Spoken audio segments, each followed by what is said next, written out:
Gods Apocalypse, un spin-off que con el fin de su primer bloque ha tenido altas y bajas, más que nada bajas. Quizás no tenga las mejores peleas, ni los mejores personajes, o el mejor arte, en general siendo algo decepcionante. Pero lo que sí ha dejado bastante alta la vara es en lo poderoso que son los nuevos dioses del Shumatsu verso, con poderes y habilidades brutales que ponen a varios como dioses bastante tops dentro de este universo. Pero dentro del propio spin-off, ¿cuáles son los más débiles y los más poderosos? Pues en este top veremos a cada uno de los dioses, con sus transformaciones y técnicas hasta llegar al más poderoso de todos.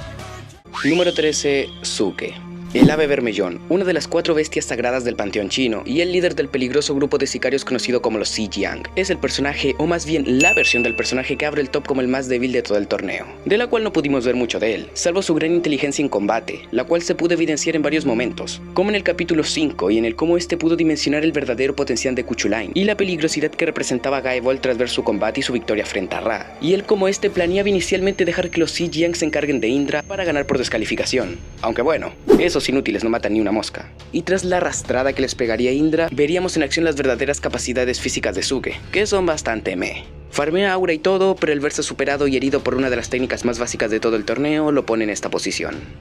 Número 12. Prometeo. El titán traidor y el más odiado por los dioses. Es el que se encuentra por encima de Suke en este top. Personaje que muy por el contrario de Suke no destaca para nada en sus capacidades intelectuales, pero lo compensa con capacidades físicas sumamente sobresalientes. Entre ellas su descomunal fuerza inherente a la raza titán. Eso sumado a su arma divina, las cadenas Akanta, las cuales a cualquiera que tenga la desdicha de encadenar le va a infligir un dolor abrumador que solo dioses de la talla de Prometeo podrían resistir. Eso en conjunto con su fuerza no solo le permitieron tratar a Sun Wukong como no más que un saco de boxeo a principios del combate, lanzándolo por los aires y aplicándole un poderoso suplex, seguido de un devastador lazo al cuello, sino que este logró algo impensado, hacer que después de mucho tiempo, el gran sabio que igualó al cielo finalmente sintiera algo de emoción, siendo Prometeo un tanque en toda regla, con un arma divina con una habilidad aterradora, pero que en líneas generales no es la gran cosa, ya que incluso su fuerza de titán y su resistencia que lo hizo soportar tortura durante 30.000 años, no fueron rivales para el poder del Rey Mono y el Rujivang, siendo derrotado y humillado con no más del 15% del poder de Sun Wukong. Quizás es injusto decir que Prometeo es débil por eso, ya que se lo one-shoteó uno de los más top del torneo, pero eso, sumado a que fuera de fuerza y resistencia, en aspectos como el combate, su inteligencia y velocidad es uno bastante pobre,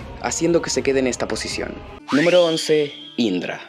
El dios del trueno hindú, y nuestro adicto al cigarro favorito solo después de Leónidas. Un dios que quizás no tenga la abrumadora fuerza de Prometeo o el elevado IQ de Suke, pero que lo compensa siendo un completo experto en combate cuerpo a cuerpo. Dicha expertise que pulió en épocas pasadas del panteón hindú, un lugar lleno de traiciones, emboscadas, ataques en grupo y duelos a traición. Dicha situación que le permitió convertirse en el gran guerrero que terminó siendo, pudiendo neutralizar con suma facilidad las estrategias de ataque de los Zhejiang. Y no solo eso, sino que en el brutal panteón hindú perfeccionó un arma increíble, hecha para salir de cualquier situación. Un contraataque a la velocidad del rayo y un ataque preventivo a la misma velocidad, o también llamado puño divino de la velocidad del rayo, Vajra. Técnica que bastó para dejar completamente inutilizado cualquier intento por parte de los Zhejiang de dejarlo fuera de combate, además de con esa técnica superar ampliamente a Suke cuando finalmente se encontraron cara a cara, siendo en líneas generales uno de los personajes más veloces del torneo, este siendo un hecho bastante destacable el poseer dicha velocidad sin necesidad de transformaciones o técnicas especiales, pero lo que no le permite subir más en el top es su poco casi nula durabilidad, sumada a su pobre resistencia cuando se trata de luchar contra personajes con armas, como resulta a mitad del combate con Suke. Número 10. Kuchulain. El semidios celta y el prota del spin-off abre el top 10 de los más poderosos en esta apocalipsis. Un personaje que además de su personalidad arrogante y algo molesta, es uno el cual destaca por ser un guerrero nato, una bestia en combate que al entrar en este se vuelve un demonio insaciable, lo cual se vio nada más iniciar el combate con su velocidad sobresaliente y sus ataques impredecibles que lo hacían ver como un animal salvaje, un luchador brutal e impulsivo con una resistencia impresionante, evidenciándose en cómo este a pesar de recibir a quemarropa, la liberación de la barrera de calor de Ra, una de las técnicas más brutales en este torneo, este pudo seguir luchando, a pesar de tener todo el cuerpo chamuscado, haciendo gala de su fuerza, lanzando escombros de la arena como veloces balas hacia su rival, con una velocidad tan abrumadora que no solo sorprendió a Ra, sino que también a las gradas, una hazaña bastante interesante no solo por la velocidad demostrada, sino el cómo pudo llegar a ella a pesar de estar nerfeado por el campo calorífico del dios del sol. Pero la verdadera hazaña que pone a Kuchulain por encima de los anteriores es su impresionante resistencia, que demostró yendo al punto medio del combate, tanqueando ser estampado, quemado, apalizado y completamente humillado por una fuerza y poder descomunal del dios egipcio, con su rayo calorífico o su Might Naison, pudiendo incluso tras ese castigo levantarse para seguir luchando. Quizás esta versión del semidios celta no es una precisamente muy poderosa, pero su resistencia y durabilidad lo pone como un excelente tanque y esponja de daño. Número 9. Ra Hurkuit.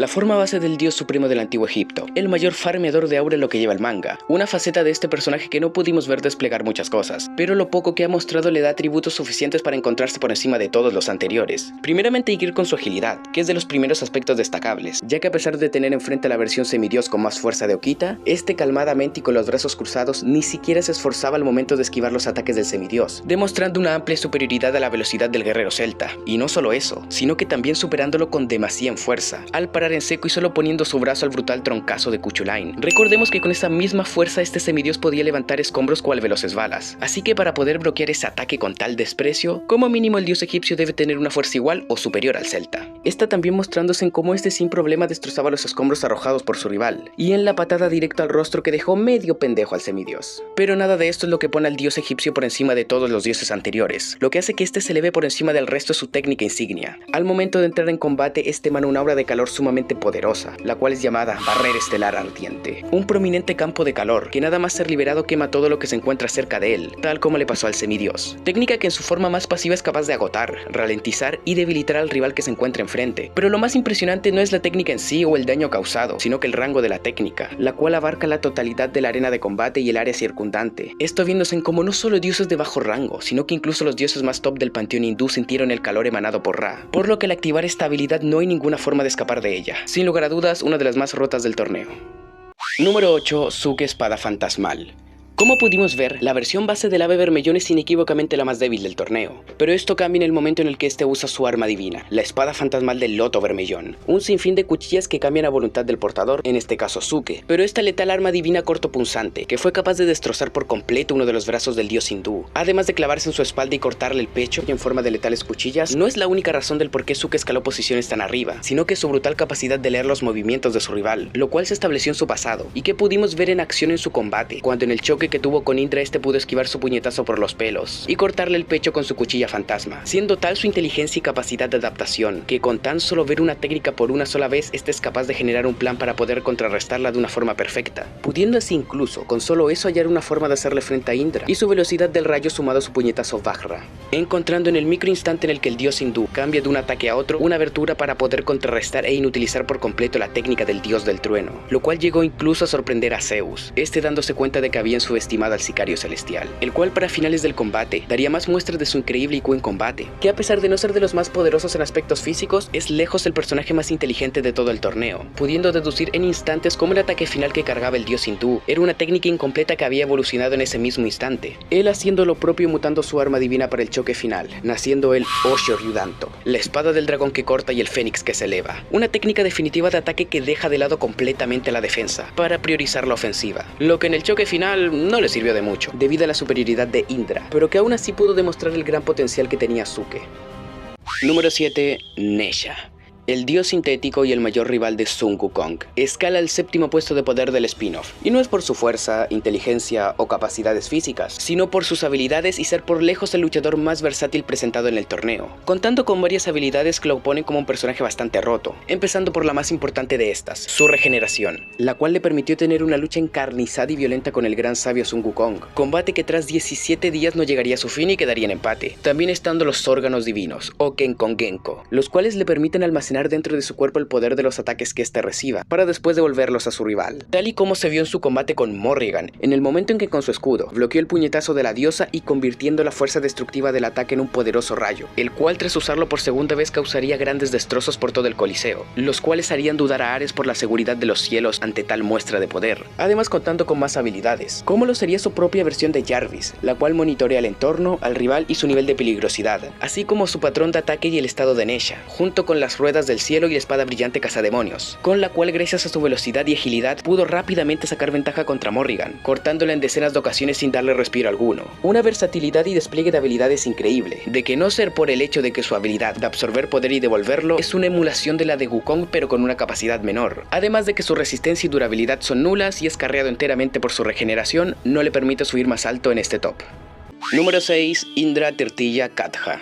o también llamada su tercera espada, la técnica definitiva del dios hindú, que lo hace quedarse a puertas del top 5 del spin-off. Una técnica la cual en principio se nos plantea como una suicida, en donde el dios no destina su velocidad a esquivar y luego atacar como con el puño Vajra, sino que este destina toda su velocidad a su poder destructivo, la cual es tal que puede destruir montañas, pero que a cambio de ese poder, incluso Indra era incapaz de controlar dicha velocidad, siendo en esencia un as bajo la manga incompleto, pero que en su pelea con el sicario celestial había finalmente perfeccionado, lanzándose finalmente al ataque, directo al choque final, un duelo entre dos ataques definitivos, en el cual saldría como victorioso el dios hindú gracias a su tercera espada, una de las técnicas más letales dentro de todo el torneo, viendo en el estado que quedó Suke, no solo por su capacidad destructiva y potencia de ataque, que ya en su estado imperfecto era capaz de destrozar montañas, sino que eso en conjunto a su velocidad abrumadora, que por fin pudo controlar. En palabras del mismo Hermes, dicha técnica no tiene nada que envidiarle a personajes como Thor, Shiva o Hades, demostrando el gran poder del dios hindú. Número 5. Sun Wukong. Ya sé, Wukong inevitablemente se convertirá en el primero o segundo personaje más fuerte del spin-off, aunque sabemos que perderá con Kuchulain, pero si nos basamos exclusivamente en lo mostrado en su pelea, a pesar de estar rotísimo, no le alcanza para escalar más en el top. Primero veamos sus fortalezas, en las que destacan tener un cuerpo indestructible y ser inmortal, esto debido a varias cosas que el gran sabio hizo para conseguirla, entre ellas, borrar su nombre del libro de la muerte del Madayo, comer los melocotones celestiales y el beber el elixir supremo de la inmortalidad, pero no solo eso, sino que gracias a su cuerpo indestructible,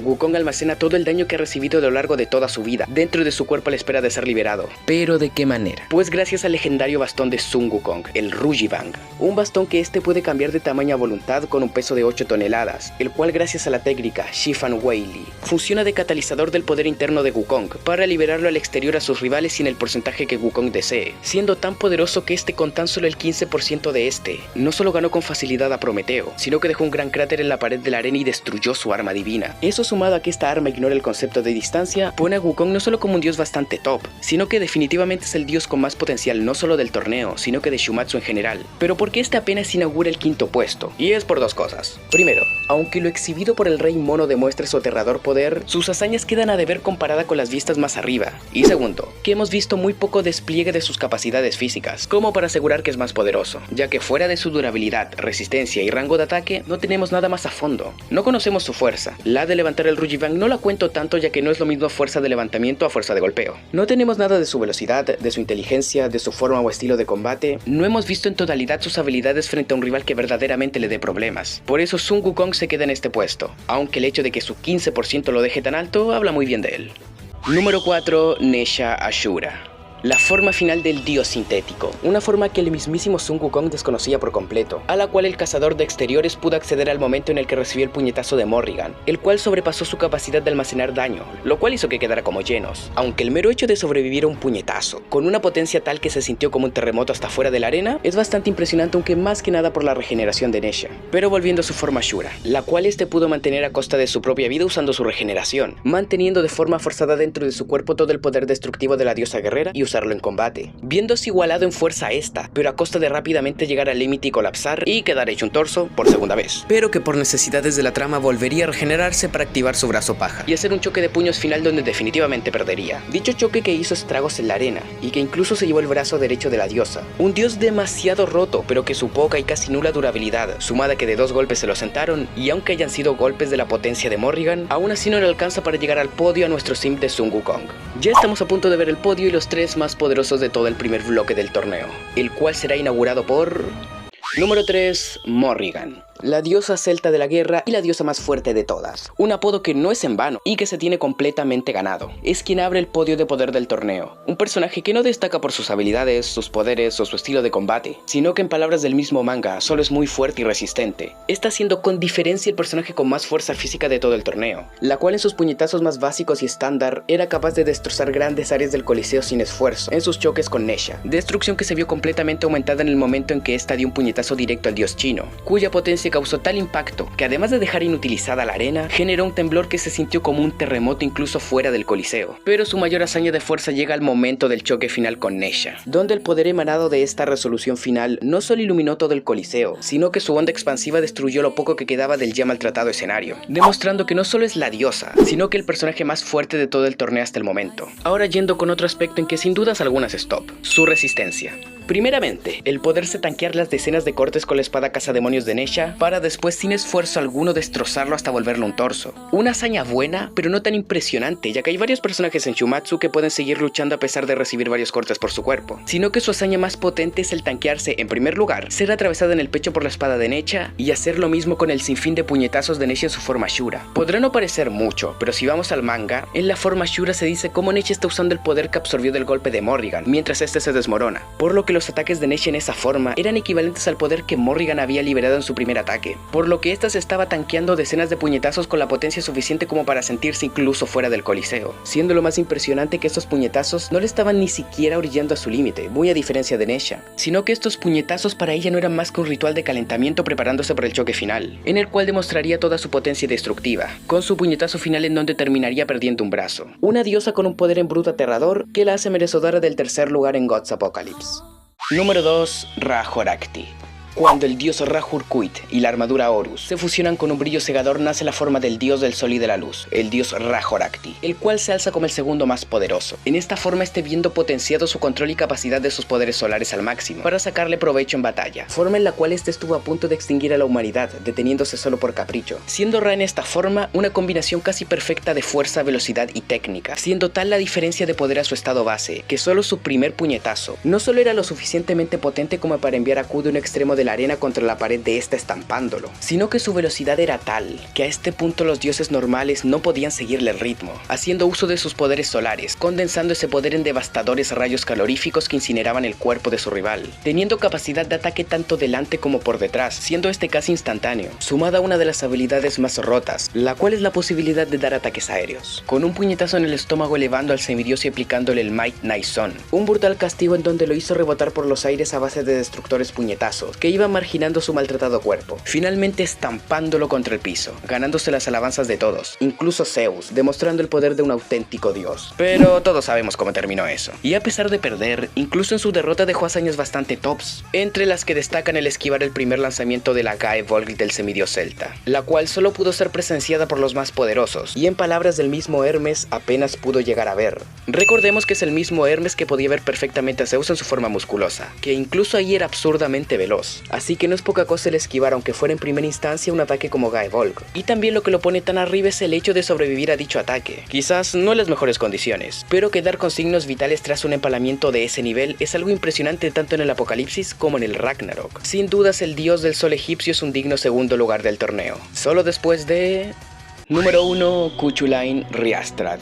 La forma demoníaca del semidios celta, y en palabras de Zeus, su otra mitad. Es la versión de un personaje más poderosa de todos en este torneo hasta el momento, siendo curiosamente un participante de la primera pelea. Ahora si nos vamos a sus capacidades físicas, no conocemos mucho la verdad, aunque por lógica este debería escalar como mínimo por encima del Cuchulain base, el cual es bastante top sobre todo en aspectos como resistencia y durabilidad, pero lo que pone la forma berserker del semidios guerrero, como el más poderoso de todos, es la capacidad de ejecutar su letal técnica final, la devastadora lanza maldita, Gae Volg, la cual, como vimos en el puesto anterior, solo los más fuertes fueron capaces de verla, siendo dificultoso incluso para un dios como Hermes, destacando la gran velocidad de esta técnica. Hablando de velocidad, también hay que destacar la velocidad del propio Cuchulain en esta forma, ya que este fue capaz de saltar por encima de todos, adelantándose a Gae Volg para dar su segundo lanzamiento, por lo que la velocidad del berserker celta debería ser como mínimo comparable a la velocidad del dios egipcio, al ambos poder superar la velocidad del primer lanzamiento de la Gae Volg. Pero ahora yendo a lo más letal de todo, la segunda fase de la ejecución de Gae Volg,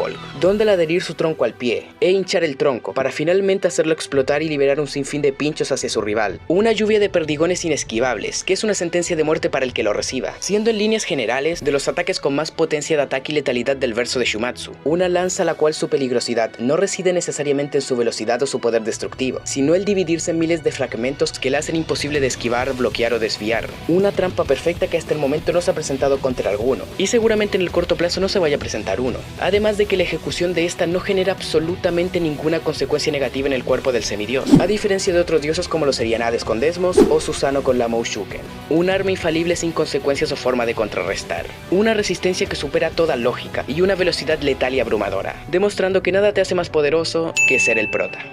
Bueno, este fue todo el video, espero que les haya gustado, dejen su opinión en comentarios. Y también dejen sus propios tops de poder que los estaré leyendo. Y comenten si les gustaría que haga esto mismo, pero cuando termine el segundo bloque del Apocalipsis. Sin nada más que decir, comenten, denle like y suscríbanse. Adiós.